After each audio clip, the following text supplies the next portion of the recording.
Espace TV, les grandes gueules, tout sur les dessus de l'actu. Ahmed Camara, Zachary Milimono, Roby, Mohamed Djibril Camara, Moussa Moïse Silla, Lamine Girassi forment les grandes gueules. Lundi 25 mai 2015, c'est la journée de l'Union africaine. Bonne fête à tous et à toutes et journée chômée et fériée en République de Guinée. Et c'est l'émission Les Grandes Gueules. Merci donc de nous rejoindre à une émission qui vous permet de suivre la marche de la Guinée entre virus, politique et épidémie Ebola. Dans l'émission ce matin, on s'intéresse à l'actualité. Vous avez toujours les trois possibilités qui vous permettent d'interagir dans cette émission. GG 8037 où vous allez sur le site de la radio, le www.espacefmguinée.info, où vous faites le 657 39 13 13. Si vous êtes à l'étranger, vous ajoutez le code de la Guinée, le 00224. Au menu, on s'intéresse donc à ceci alors que les acteurs politiques guinéens se tiennent toujours par la barbichette au sujet du calendrier électoral proposé par la CENI. Celle-ci poursuit sans discontinuer ses activités sur le terrain. Elle s'active non sans anicroche depuis des jours à toiletter le fichier électoral censé servir au vote à l'élection présidentielle dont le premier tour est fixé au 11 octobre prochain. Aux difficultés liées au traitement des opérateurs de saisie viennent se greffer des soupçons d'enrôlement des citoyens n'ayant pas l'âge de voter. Qu'en est-il réellement? Quelle est leur ampleur? Nous allons poser la question ce matin à Honorable Fatoumata Diallo, elle est députée UFDG. Et je le rappelais, c'est le 25 mai, c'est la journée de l'Union africaine, une journée pour faire l'état des lieux de l'évolution et du fonctionnement de l'organisation panafricaine, mais aussi pour juger des capacités de celle-ci à faire face aux grands défis qui assaillent le continent, épidémie, pandémie, guerre, révolution et vraies questions de développement. Quel regard peut-on porter sur cette organisation? Monsieur Yaya Cherif, il est diplomate, il sera notre invité pour nous parler de l'évolution de cette organisation. Qu'en pense la jeunesse du continent? Mirinde, il est coordinateur général de Djoua. Djoua, ça veut dire soleil en langue swahili. Il sera à même de nous expliquer tout cela. Merci de rejoindre l'équipe. Bonjour Otamba Zachary Milimono. Bonjour Abakar. Bonjour Roby. Bonjour. Pas très en forme ce matin. Pas très en forme. Mais ça ira. Il faut toujours rappeler au gouverneur toujours rappeler à monsieur Soriba Sorel que Conakry est très sale. Bien. Chaque matin on se fait le devoir. Bonjour Moussa Moïse. Bonjour. Bonjour Ahmed Kamara. Bonjour. Alors on prend la direction du ministère de la Jeunesse, le ministre Naïté, qui lance ce qu'il appelle la consultation nationale de la jeunesse en ce lundi. Absolument, ça va se dérouler du 25 mai au 8 juillet 2015 dans les 8 régions du pays. D'ailleurs, il y a un communiqué qui a été élaboré par rapport à ça. Alors, selon le ministre de la Jeunesse, c'est que cette initiative, c'est pour écouter les jeunes, leurs préoccupations, leur engagement et leurs rêves. Vous savez que les jeunes sont au centre des débats politiques, économiques en Afrique. Donc, le ministre de la Jeunesse a lancé cette consultation-là qui va permettre aux acteurs de l'État d'être plus près des jeunes, de les écouter, et les jeunes vont étaler leurs propositions, leurs ambitions. Il va y avoir des séances de discussion. Alors des actions concrètes seront organisées comme la création de groupes de travail dans les préfectures et sous-préfectures de notre pays, les propositions de projets, actions pour et par les jeunes sur à l'horizon 10 ans, c'est-à-dire qu'ils projettent ce programme-là sur 10 ans. 2025 et des moments festifs de médiation et de restitution. Donc le ministre de la Jeunesse compte aller à l'écoute des jeunes, pas seulement à Conakry, dans tout le pays. Il va recueillir les préoccupations des jeunes, il va discuter avec eux, il va parler de projets avec ces jeunes-là. Et je pense que c'est une bonne initiative quand on sait que c'est une première quand même en Guinée. Donc c'est une initiative à saluer et souhaitons que les jeunes eux-mêmes soient capables de propositions, soient capables soit des porteurs de projets vis-à-vis du ministère de la Jeunesse et que finalement que cette rencontre-là puisse servir à décrisper un peu la situation sur l'emploi des jeunes, sur la misère des jeunes, sur l'éducation des jeunes, sur la création de l'intelligentsia ou la promotion de l'intelligentsia jeune dans notre pays. Alors, moi rapidement pour dire que c'est une bonne façon de faire campagne pour le professeur Alpha Condé. Eh bien, si on doit faire campagne, si on doit faire propagande, si on doit faire Aucune initiative dans ce pays. Non, écoutez, Moussa, quand même. Laissez-moi développer. Laissez-moi développer. Cracher sur une initiative. J'ai même pas aussi heureuse. J'ai même pas encore ouvert la bouche. Non, mais tu peux pas ouvrir la bouche. Si, je vais l'ouvrir. Je vais l'ouvrir.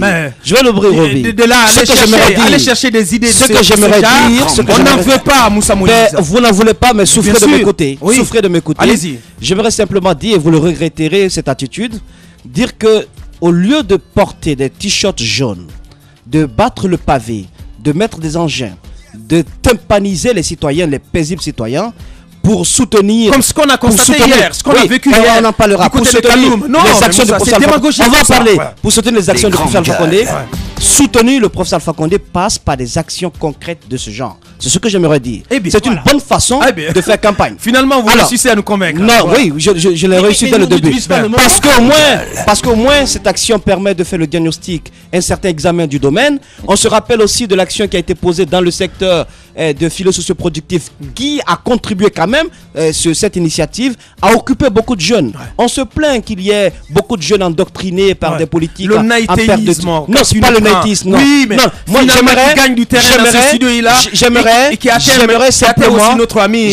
J'aimerais simplement que les campagnes de soutien aux professeurs se fassent par des actions aussi concrètes en faveur de toute la jeunesse, sans aucune couleur politique, sans aucune obédience politique, sans aucune couleur ethnique. C'est pas une campagne déguisée non, je ne pense pas. Si c'est comme ça qu'on fait campagne, je soutiens ce genre de campagne. Si c'est comme ça qu'on mène des campagnes pour soutenir le professeur Alpha Condé, pour créer des emplois pour les jeunes, je veux bien qu'on s'intéresse au contexte. Pour les amener. Non. Le contexte est particulier. Pourquoi maintenant? Même si c'était la question. Non, je ne pense pas.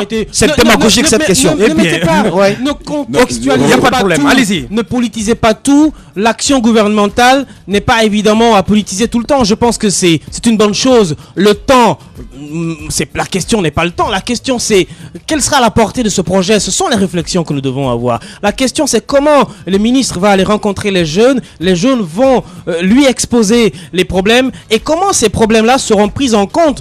Quelle sera la suite à donner à ce genre de projet? Nous ne mettons pas à tout politiser dans ce pays-là parce que tout simplement ce pays est habitué à ça. J'ai posé la question. Non, mais vous posez déjà la mauvaise question. Par rapport la bonne question. Non mais arrêtez de poser les questions par rapport au contexte. Ce droit. Dites aux jeunes, encouragez les jeunes et dites-leur que c'est une bonne initiative, qu'ils aillent parler de leurs projets, qu'ils aillent parler de leurs rêves, qu'ils aillent parler de leurs ambitions. Bien. Et qu'ils exigent du ministère de la Jeunesse et du gouvernement la prise en compte de ceux qui vont exposer. Ne contextualisez pas tout dans ce pays. Bien, allez-y. Je pense qu'on est en train d'épiloguer pour rien. Non mais tu es tout le temps en train de négativiser tout au début.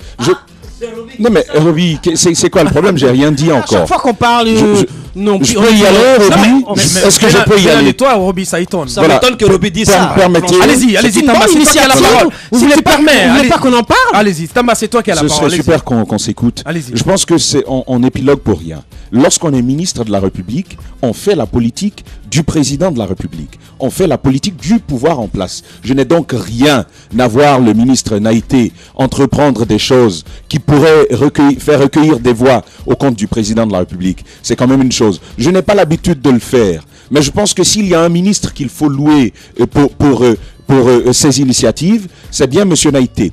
Mais il y a quand même... Non, mais c'est vrai. Oui. Je vous donne... Moussa Moïse parlait je vous le concède. Du projet des filets sociaux. C'est pas une habitude chez on a vu M. Naïté auprès des jeunes de l'axe décrié. On a vu M. Naïté venir s'asseoir avec des jeunes, leur poser des questions. On a vu M. Naïté sur le front de la lutte contre Ebola. On l'a vu un peu partout avec de très belles initiatives. Mais ce que j'ai à dire ce matin, c'est qu'on a déjà vu ce genre de projet-là. Lorsque Naïté était auprès des jeunes de l'axe Bambeto, Amdalaï et Koza, on l'a bien suivi qui disait qu'il venait à l'écoute de la jeunesse. On a vu M. Naïté à l'intérieur du pays, la grande tournée qu'il a conduit dans tout l'intérieur du pays. En région forestière, plus précisément. Une des vocations de cette tournée, nous avait-il dit, c'était d'écouter les problèmes de la jeunesse, faire en sorte qu'on puisse les prendre en compte. Aujourd'hui, je pense que le plus urgent, c'est qu'il y a eu ce genre de rencontre-là. Ce qu'on attend finalement, c'est que des actions puissent être menées sur le terrain pour aider à prendre en compte ces préoccupations-là. Parce que, à mon avis, elles ont déjà été suffisamment récoltées, ces préoccupations de la jeunesse. Il faudrait finalement y aller. Même si, encore une fois, des consultations nationales, on en a besoin. Et c'est le lieu quand même de saluer cette initiative. N'en déplaise à ceux qui pensent que l'on soutient encore un Haïti. Eh bien. C'est tout simplement du naïtisme. Allez-y, Ahmed. Pas du tout. Je pense que ce que Tamba a dit est tout à fait clair. Je pense qu'il faut appuyer désormais sur l'accélérateur et partir carrément. Et pour l'instant, moi, je reste au stade des interrogations. Attendons de voir ce que ça va donner parce que c'est bien de mettre des projets en place, mais il faut également avoir les moyens pour pouvoir aller au bout de son rêve. Parce que, voyez, on veut faire ceci, on veut faire cela. Est-ce que vous avez forcément les moyens? Donc moi, je pense qu'il y a toutes ces questions qu'il faut poser et ça va aboutir concrètement à quoi? Ça va aboutir à quoi? Je pense que ce sera le rôle de nos journalistes de voir exactement est-ce que les missions ou encore les objectifs qui s'est fixés, est-ce qu'il arrive à atteindre ces objectifs? En ce moment, je pense qu'on pourra soulever le drapeau et dire voilà, c'est bon. Mais pour l'instant, moi, je reste au stade des interrogations. Bien, on s'intéresse à Kaleta déjà. Le lancement, c'est le 31 mai, dimanche prochain. Mais en attendant, des essais concluants, Tamba. Et je pense qu'il faut avoir la force et le courage de reconnaître que en Guinée, en tant que journaliste, dès que vous défendez la position d'un quelconque parti, on vous étiquette aussitôt. C'est la réalité. On vous étiquette aussitôt. Oui, parce que le pays est politique. Et vous tenez compte de cela. Analyser et passer. Voilà, merci Ahmed, merci de cet aval-là. Je vais aller. Il me donne carte verte en tout cas.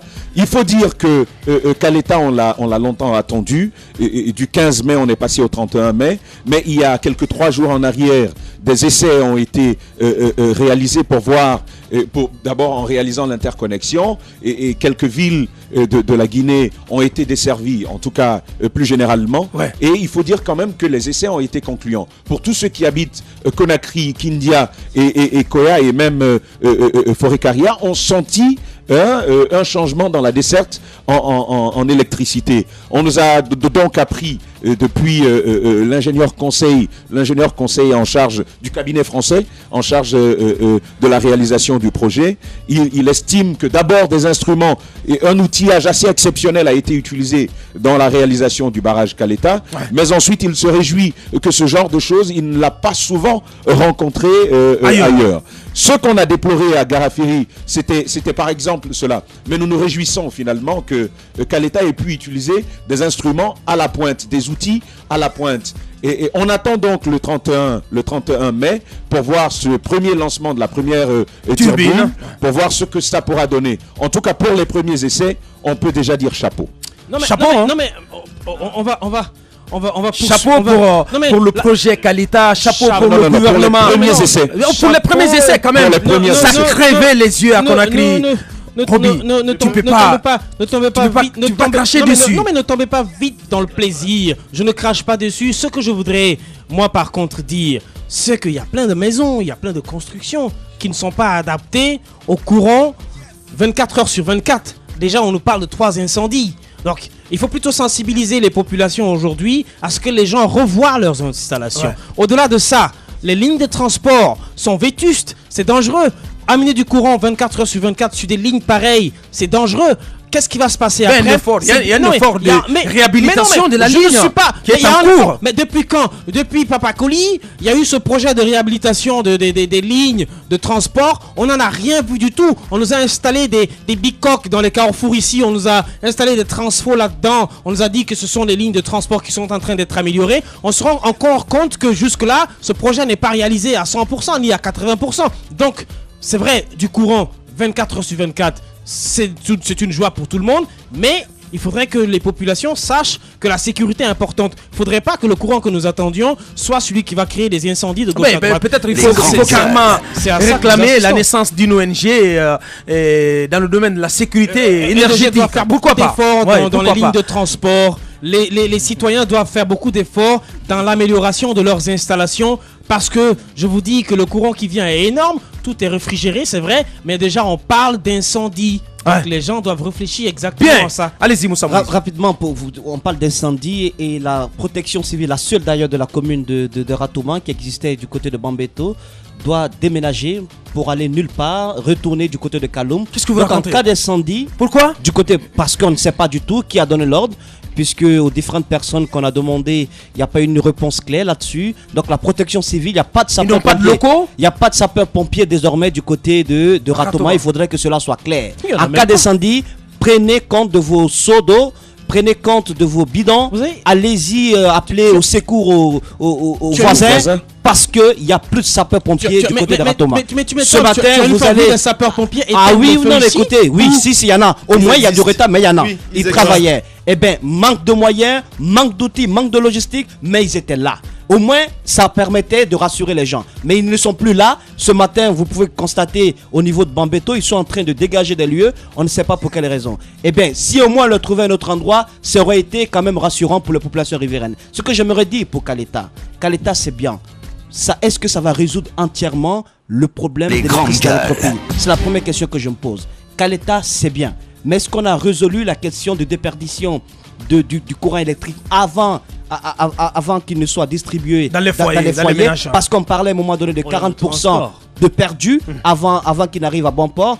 Et Kaleta, c'est bien. Mais il faudrait aussi qu'on fasse l'autopsie de ce secteur qui a quand même bouffé un peu plus de d'un milliard. Près d'un milliard de dollars américains. On aurait pu donner du courant électrique avec ce montant dans les villages les plus reculés de la Guinée. C'est bien qu'on se réjouisse de cela, mais Kaleta, c'est bien surtout.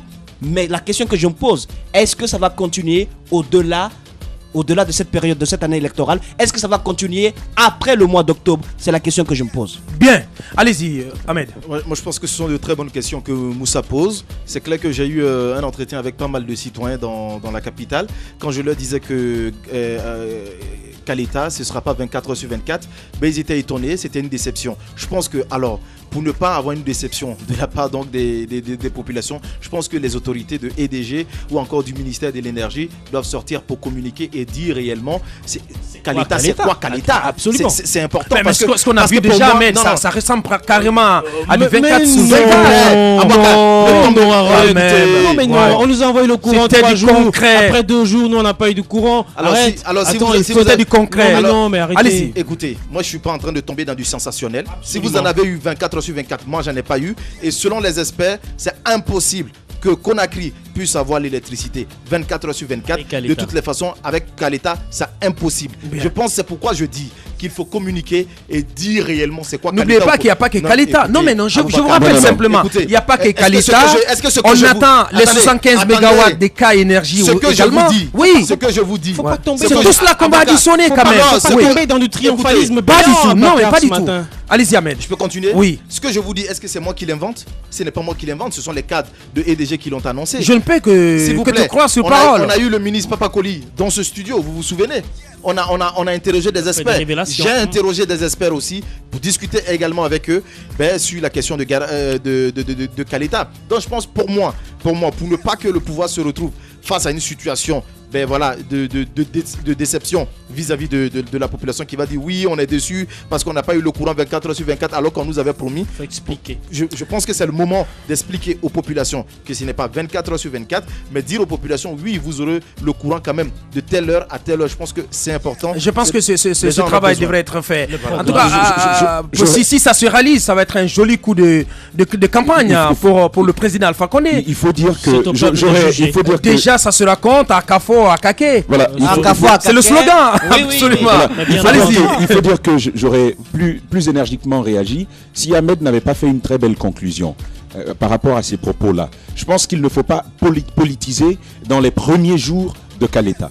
Il faut offrir ce qu'on peut offrir et s'en tenir à cela. La question, à mon avis, n'est pas est-ce que c'est bien ou est-ce que ça va continuer. La question pour moi, c'est de savoir quand même qu'il y a un pas qui est pris, un pas qu'il faut saluer, un pas qu'il faut encourager. Et c'est dans cette perspective citoyenne que je m'inscris ce matin. Et j'aimerais demander, exceptionnellement, permettez-le-moi, il y a des personnes toujours mal intentionnées, je veux dire, qui ont envie de cracher sur tout ce qui est en train d'être fait. Ouais. Même si on est opposant, même si on est contre le pouvoir, il faut par moment avoir le courage de reconnaître lorsqu'un petit pas est pris. Parce qu'on ne construit pas toute la Guinée en un seul jour. Lorsque ça a été fait en un jour, la pièce, la brique qui est là, il faut le saluer. Pour une fois, il faut le dire comme ça.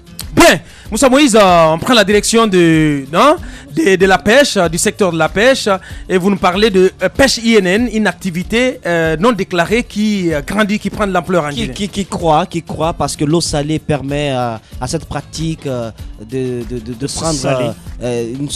prendre un certain développement rapide. Et vous imaginez, dans notre secteur, nous continuons toujours de faire partie des pays sur la liste noire, des pays tiers non coopérants en matière de pêche. Et la pêche INN continue de plus belle dans nos eaux. Il y a une organisation internationale, une ONG internationale qui a donné des informations assez précises sur des pratiques douteuses dans nos eaux. Ouais. Il s'agit des eaux guinéennes, mais aussi du côté de la Sierra Leone. Il s'agit de l'Environmental Justice, c'est en anglais, Environmental Justice Foundation, j'espère que je prononce bien, qui défend l'environnement et qui lutte aussi contre la pêche illicite non déclarée et non réglementée, qui est basée du côté de Londres. Cette organisation procède avec une technologie de dernière génération, avec des données qu'on appelle les données SIA ou AIS, donc c'est par satellite, pour comprendre exactement où est-ce que le navire se trouve et quelle est l'activité que le navire mène. Alors, ce dispositif a permis donc à l'organisation de faire des remarques sur Agnès 9. C'est le nom de chalutier. Agnès 9. Agnès 9. Ouais. Qui n'apparaît pas dans la dernière liste des licences que les autorités guinéennes ont fournies, à l'ONG EGF. Donc, parce que l'ONG est en contact direct avec le ministère de la Pêche, les chalutiers qui ont des autorisations, qui ont des licences et qui sont donc dans les normes, tout ce répertoire est bloqué du côté de EGF, qui est donc au courant de l'activité qui se mène à mer. Mais Agnès 9 ne figure pas sur la liste des chalutiers qui ont bénéficié de cette licence. Et en plus, au-delà de cela, Agnès 9 était donc dans les eaux guinéennes, comme ceux qui vont suivre la télé pourront le voir le soir. Il a fait des activités dans nos eaux, du côté de la Sierra Leone aussi, mais sans aucune autorisation. Parce que cette opération dans les eaux permet quand même à ce chalutier de pêcher illégalement nos poissons. C'est un chalutier qui appartient à des Chinois. C'est un chalutier qui appartient à des Chinois. Ouais. Donc le 7 avril, le navire est arrivé, ce qui est encore plus grave, au port de Conakry. Il est resté jusqu'au 13 avril. Du 13 au 28, Agnès 9 a opéré à une vitesse de 5 nœuds, tout en se déplaçant d'une manière qui prouve qu'il était en train de faire une activité de pêche. Une activité illicite. Illicite, jusqu'au 5 mai. Alors, la question qu'on se pose, pourquoi le ministère en charge de la pêche ne prend pas les mesures qu'il faut? Parce que ce sont quand même des données qui sont partagées avec le ministère de la Pêche. Pourquoi des mesures ne sont pas prises rapidement pour mettre main sur ce genre de chalutier? Que dit le nouveau ministre Jean-René? Je ne l'ai pas encore entendu, mais on demande aux autorités... Vous avez essayé de le contacter? Non, ce sont des remarques, ce sont des faits. Lui, je pense qu'il est au courant de cette situation. Il faut quand même poser des actions maintenant parce que nos poissons souffrent, mais également, c'est honteux qu'on continue d'être sur cette liste noire des pays non coopérants en matière de pêche. Et deuxième chalutier, il s'agit cette fois-ci d'un chalutier du nom de Fouyeyou. Bon, je comprends pas bien. On en entendra de tous les noms. Avec Moussa Moïse. Fouyeyou 6666. C'est comme ça. C'est comme ça que le chalutier est immatriculé. Et ce chalutier n'apparaît pas encore dans la liste des chalutiers ayant bénéficié d'une licence de pêche par le gouvernement guinéen. Mais il a opéré dans nos eaux guinéennes en pêchant de façon illégale. Et ce chalutier est resté au port de Freetown du 23 au 24 avril. Ouais. Et également dans les eaux guinéennes.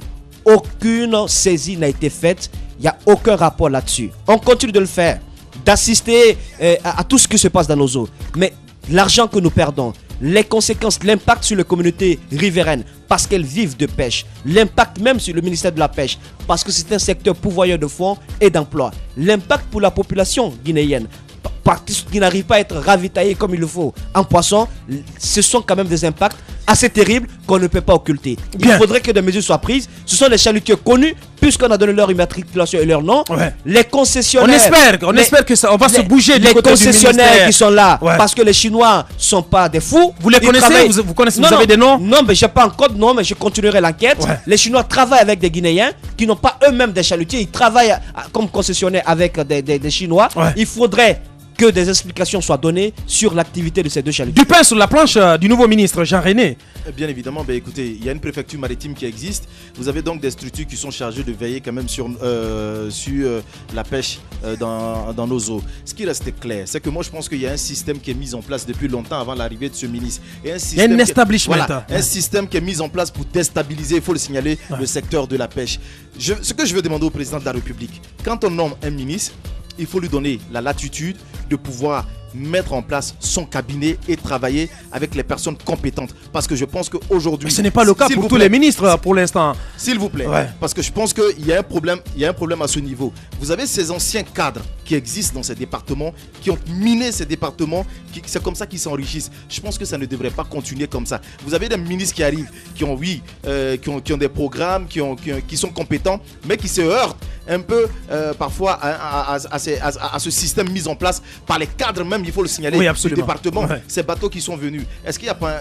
J'ai parlé de la préfecture maritime. La préfecture maritime n'existait pas. Pourquoi ces bateaux ne sont pas saisis? Oui, le ministère est là, le ministre est là. Mais le ministre, oui, il a un programme, il est en train d'exécuter ce programme, mais il y a d'autres qui doivent jouer ce rôle. Donc c'est pourquoi ce que je veux rappeler au ministre qui vient d'arriver ou dire au ministre qui vient d'arriver, c'est simple. C'est de mettre en place, c'est d'amener le plus vite que possible un document au niveau de l'Assemblée nationale pour dire quoi exactement. Tout bateau que l'État guinéen prendra en train de pêcher illégalement dans nos eaux sera tout simplement saisi et mis dans le portefeuille de la Guinée. C'est-à-dire l'État guinéen va désormais saisir ce bateau et ce bateau deviendra la propriété de la Guinée. Je pense que ça donnera une leçon à tous ceux qui viendront. Parce qu'en ce moment, quand on va dans le dossier, on ne dira pas de payer une amende. On prendra carrément le bateau. Je pense que et on le reverse dans le portefeuille de l'État guinéen. Avec une mesure frappatoire de ce genre. Bien. Beaucoup. Eh bien, c'est ressorti. Mesure frappatoire. Oui, merci Ahmed, mais pour l'instant, beaucoup vont réfléchir avant de s'engager dans nos eaux. Bien, la radio c'est l'heure. Pour l'instant, on est obligé de marquer une pause de 3 minutes. Derrière, on reviendra avec l'opposition. Tamba Zakari Mulimono nous apprend des fossés qui s'élargissent de jour en jour. Et il va mieux nous expliquer. On parlera aussi d'Ebola, quid de l'évolution de l'épidémie sur le terrain et quelle nouvelle stratégie du côté de la coordination, si tout va bien. Juste après l'écran publicitaire, nous aurons Dr Sako Baketa, il est coordinateur national de lutte contre l'épidémie Ebola. N'oubliez pas, honorable Fatoumata Diallo, député UFDG, ceci par rapport à des soupçons d'enrôlement des citoyens n'ayant pas l'âge de voter. Du côté de la Haute-Guinée, nous apprendrons qu'en est-il réellement, quelle est leur ampleur. Elle sera à même de nous expliquer tout cela. Et puis, c'est le 25 mai, c'est la journée de l'Union africaine. Monsieur Yaya Cherif, lui, il est diplomate, il sera dans nos locaux, il est déjà dans nos locaux, il sera dans ce studio. Et au téléphone, nous aurons Mérindé, il est coordinateur général de Djoua, entendeur Soleil. Tout ceci par rapport à la journée de l'Union africaine. Nous revenons dans un instant.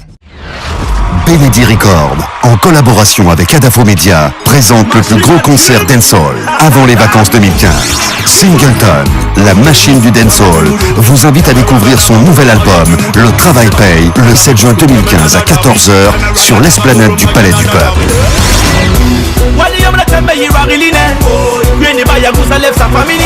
Singleton s'est imposé comme l'artiste urbain numéro 1 du dancehall dans la sous-région au fil du temps.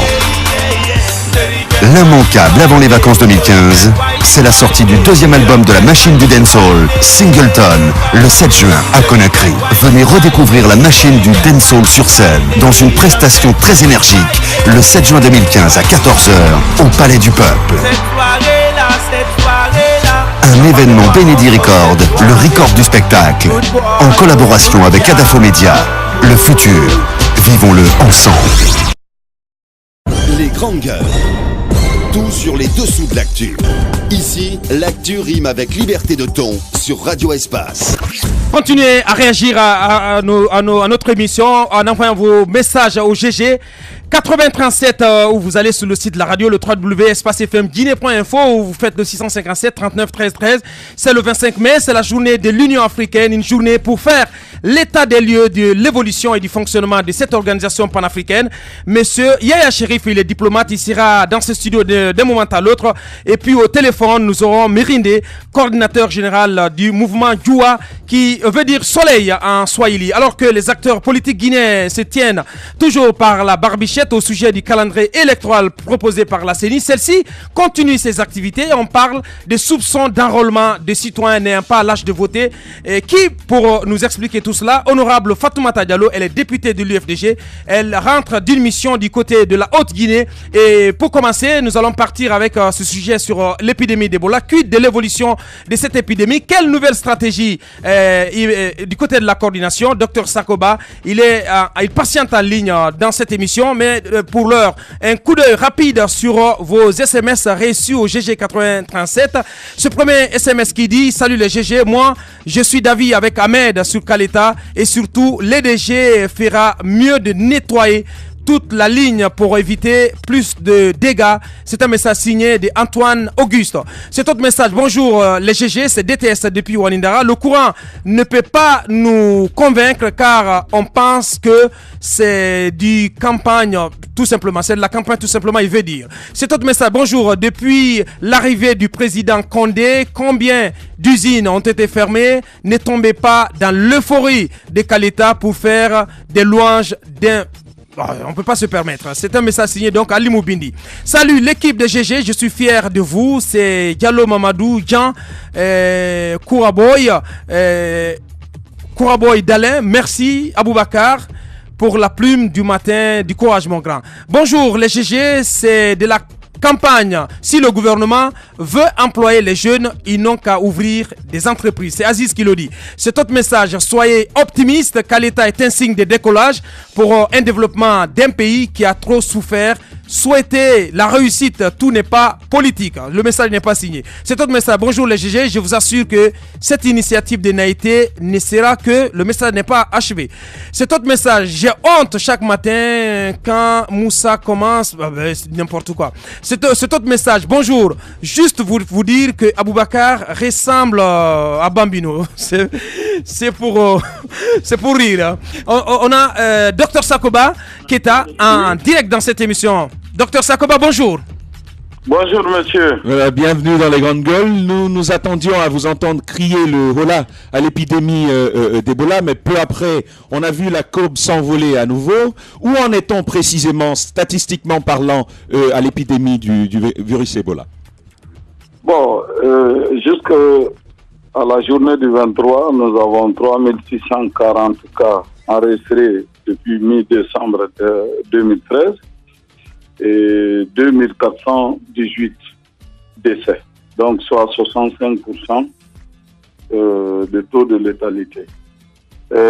Jusqu'au 24 mai à 18h, on avait 22 malades hospitalisés dans 4 de nos secteurs, notamment Koya qui n'avait que 7 malades, dont 7 confirmés.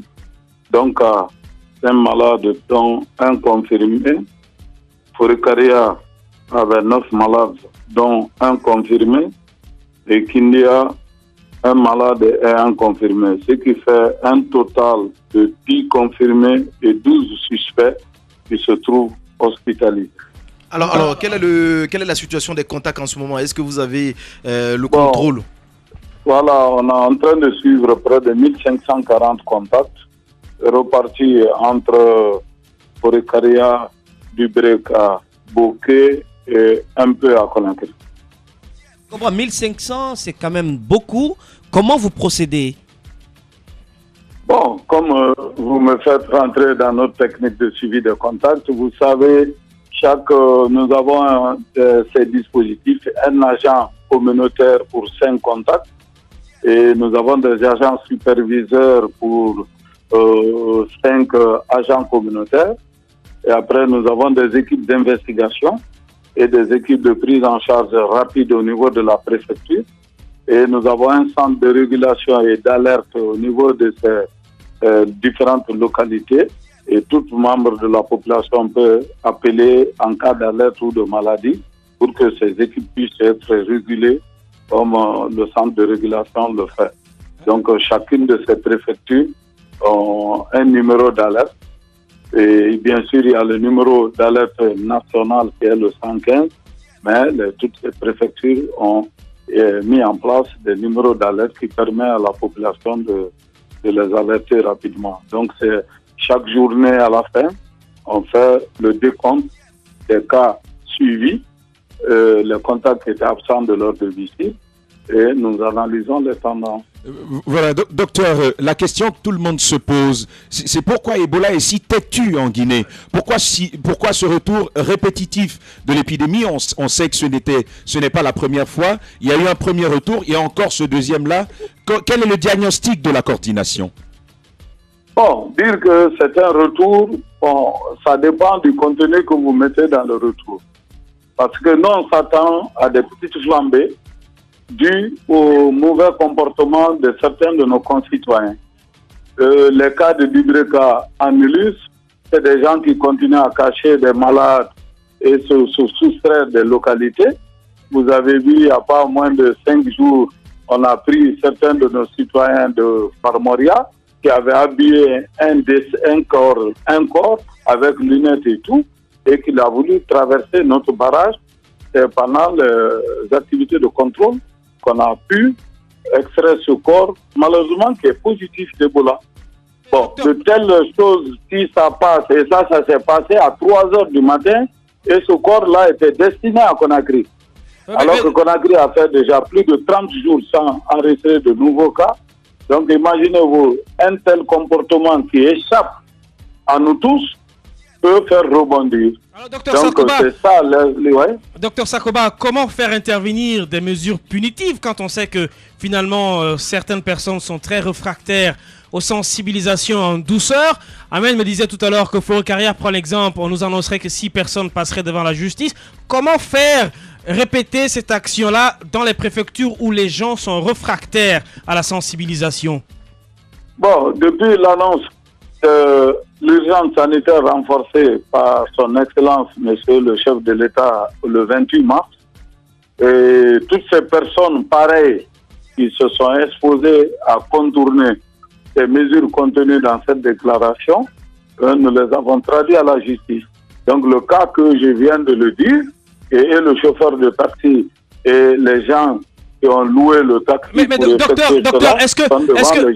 docteur, vu la gravité de la situation, est-ce que ça doit rester seulement que sur la thématique de la déclaration? Est-ce qu'il ne faut pas aujourd'hui voter des textes de loi ou aller en profondeur pour que ce soit acté, pour que les gens sachent que si vous vous exposez à un comportement pareil, il y a une loi qui peut vous frapper? Voilà, bon, moi j'aurais souhaité quand même vous suggérer.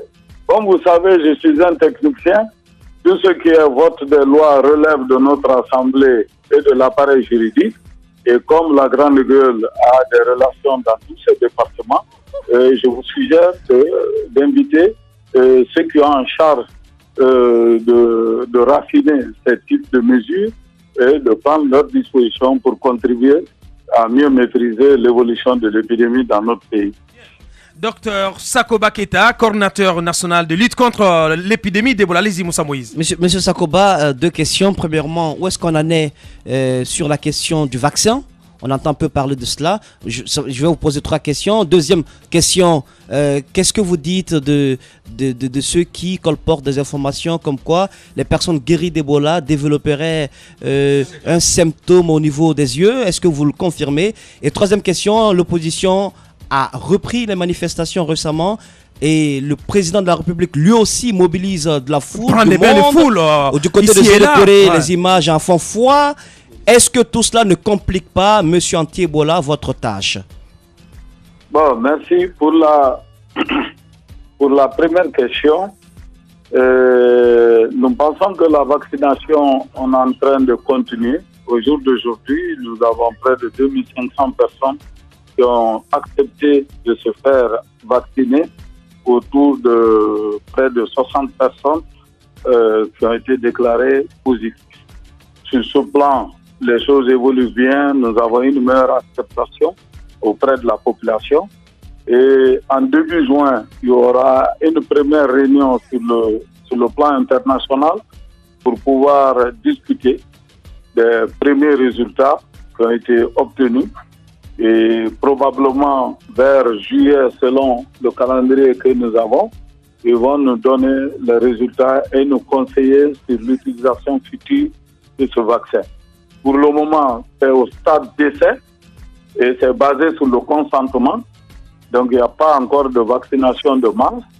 Le vaccin n'est pas encore validé par l'OMS, bien que nous constatons que ça aurait un certain effet, mais on n'a pas de preuves tant qu'on ne publie pas les résultats.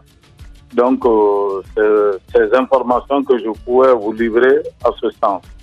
En ce qui concerne les effets ou bien les secondaires sur les personnes guéries, c'est vrai qu'on a eu un cas d'un Américain qui a été infecté et où il a eu des changements de couleur au niveau de ses yeux et avec l'humeur de son œil, on a retrouvé du virus après 222 jours. Et donc, pour le moment, nous avons mis en place en Guinée des recherches autour des personnes guéries et qui sont en train de les suivre. Et on n'a pas encore noté d'effets secondaires sur les 1200 que nous avons en Guinée pour porter à votre connaissance. Celui du Libéria, après 222 jours de sa guérison, que cela a été constaté. Donc, nous comptons mener les propres enquêtes pour pouvoir faire. Il y a déjà 2 enquêtes autour des personnes guéries et nous attendons les résultats.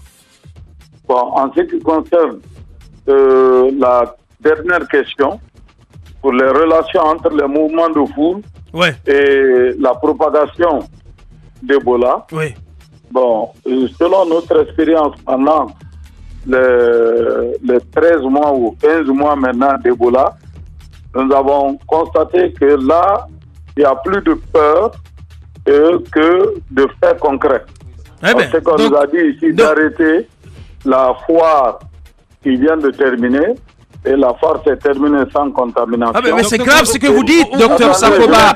C'est comme si vous encouragez les mouvements de foule, docteur Sakoba, alors que c'est interdit quand même par un des principes de la déclaration d'urgence sanitaire. Absolument. C'est assez grave.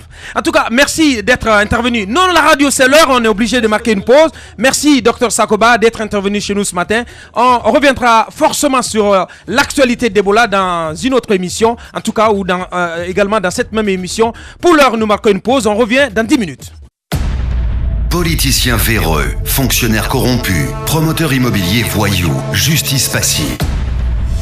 La Guinée devient-elle mafieuse ? Les grandes gueules d'Adafo Média ne lavent pas plus blanc, mais vous permettent de défendre votre pays en vous informant. Avec les grandes gueules d'Adafo Média, dénoncez les turpitudes, nous garantissons le secret des sources. Envoyez vos documents à espacefmguinée.info, rubrique Contact. Les grandes gueules d'Adafo Média ou le socle de la liberté d'expression en Guinée.